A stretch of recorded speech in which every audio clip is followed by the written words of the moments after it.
Jessica here, and in this tutorial I'm going to give you a practical use for your new Instapressionist brushes. And I am so glad that so many of you guys are loving the brushes, loving the technique, and so I love to show you different things that you can do with it. So in this case we're going to take this photograph, and I've already clipped it out here, of a Veuve Clicquot bottle. And we're going to turn it into a piece of illustrative clip art. And so you can use this to create your own clip art, your own illustrations or what have you for your own work, or even to sell. So in this case, the one that I created this ping graphic here. And I created this for my creative kit. So I created this ping graphic and then the color palette, and I'm selling it. And I created this using my Instapressionist method. Excuse me. So I'm going to show you how I take this and go from this to this. And first of all, as you can see here, I've got this already. I'm going to turn off my black background layer. I've already got this cropped out, and so that's a good starting place. And then over here you're going to see I've got what it's going to look like more or less when we're done, but I might not show you the whole thing, but I'll give you the idea, and then you can do that on your own. So what I'm going to do is start off, I'm going to hit Command and select this layer because I want to select the outline of this object here.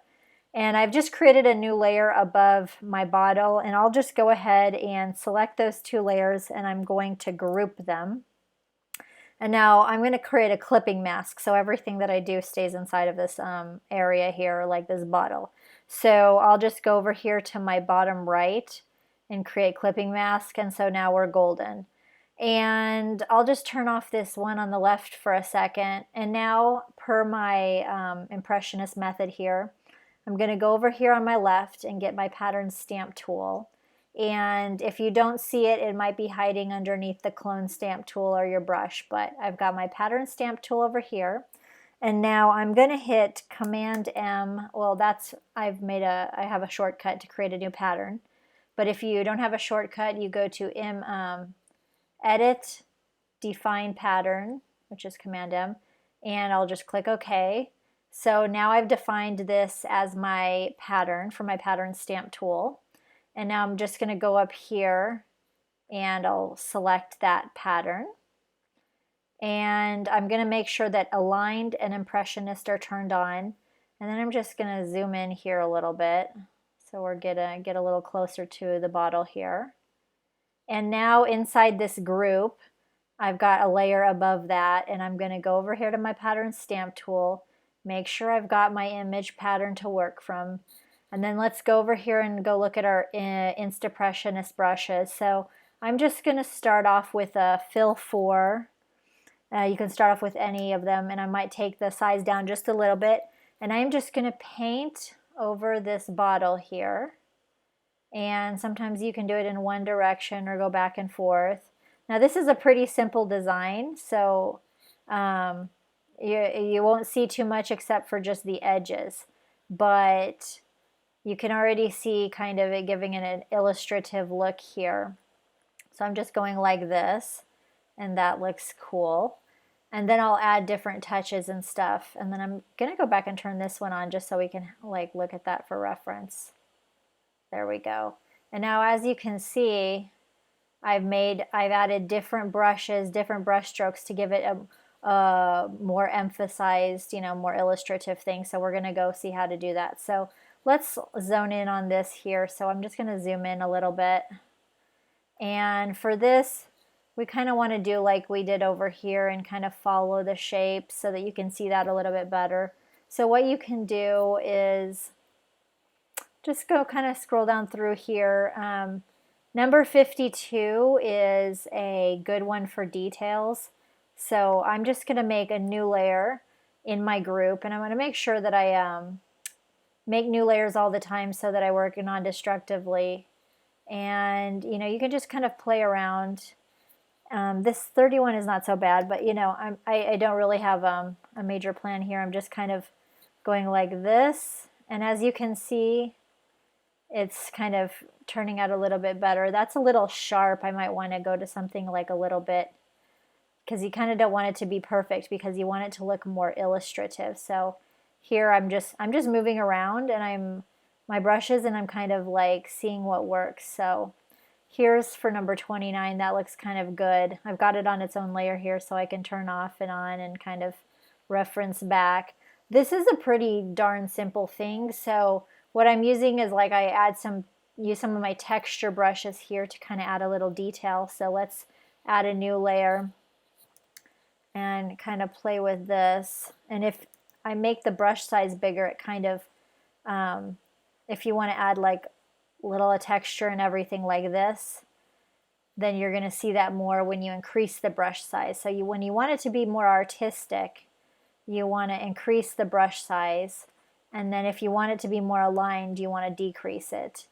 And over here you can see, the key is to play around, mix and match different brush strokes, and yeah, just kind of have fun with that. Around the edges of the orange, let's make a new thing here. I might go down to my texture brushes, like you see here. Oops, let's undo that. I was not working with my pattern stamp tool here. So let's find this, the texture, like texture 6. This looks pretty big. I might take this down a little bit.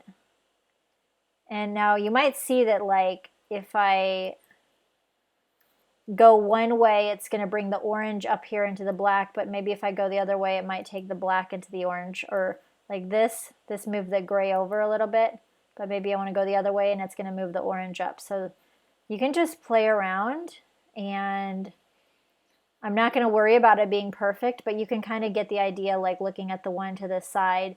So it's like I want these, the sides to look a little bit more artistic and like maybe that I painted it, you know? So you can kind of play around with the different brush strokes. Let me undo that. I like this kind of watercolor one here. And then, you know, in some places you want it to look like perfect. So maybe I'll make a new layer here.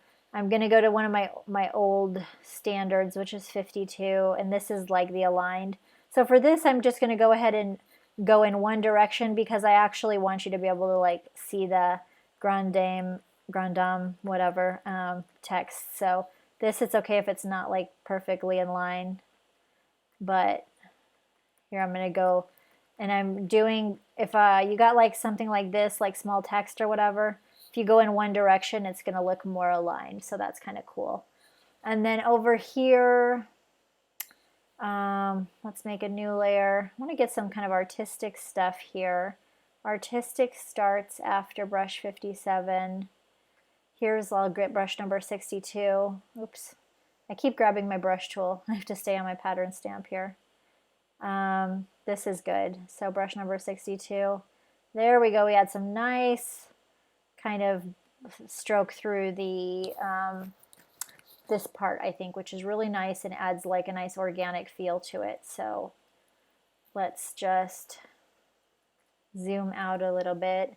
And I actually explicitly put this on a black background because this thing is so it's got so much black in it, but you know, you can put it on whatever background you want, but I think the black worked with this one because sometimes it'll pull that color that's over here into there. So, you know, you kind of want to take that into consideration. This looks really cool. I like messing around with this on this side. And so it's just getting some really nice illustrative sort of things here. And that's already looking like a lot more illustrative and a lot cooler. So, and what's cool is like each time you do it, you can do different brush strokes. So you can have different versions here. And just like you see here, so it's the same, we're starting with the same photo, but the end result is different every time. So I want to just, to make this look a little cooler, see, I'm going to go back and forth here and kind of do like I did here and follow these lines for the top. So I'm going to go up in here. Well, let's zoom out. We don't need to be that close. And let's go to my brushes. And I might just play around with a little, there we go. 64, this is artistic, but I kind of like that look there. Looks It's adding a nice touch to the labels. And then let's add a new layer, and everything is inside my group here. And get something that's kind of like rougher. And I'm going to go like this and kind of brush it across. And there we've got some cool, you know, like horizontal, so it looks a little bit more, I don't know, say like realistic or something. That's quite cool. Let's add a new layer.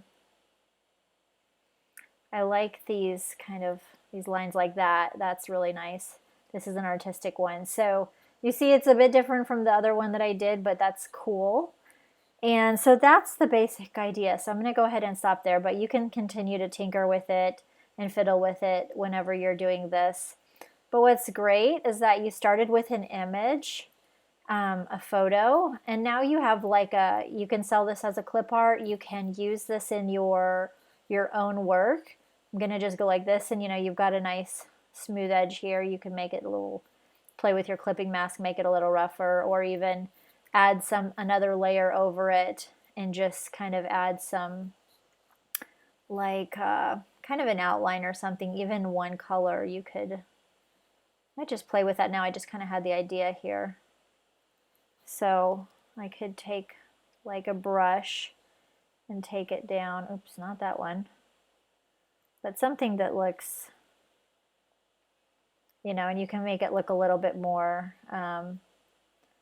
more hand-drawn, you know, kind of going around like this. This is not the right brush, but you get the idea. So this actually kind of even adds a little bit more illustrative flavor to it, you know, so you can go around the bottle like this and kind of create like that. So that looks like cool, and it, you know, you could have painted it or whatever, but and now you can do whatever you want with this. So you can make your own clip art.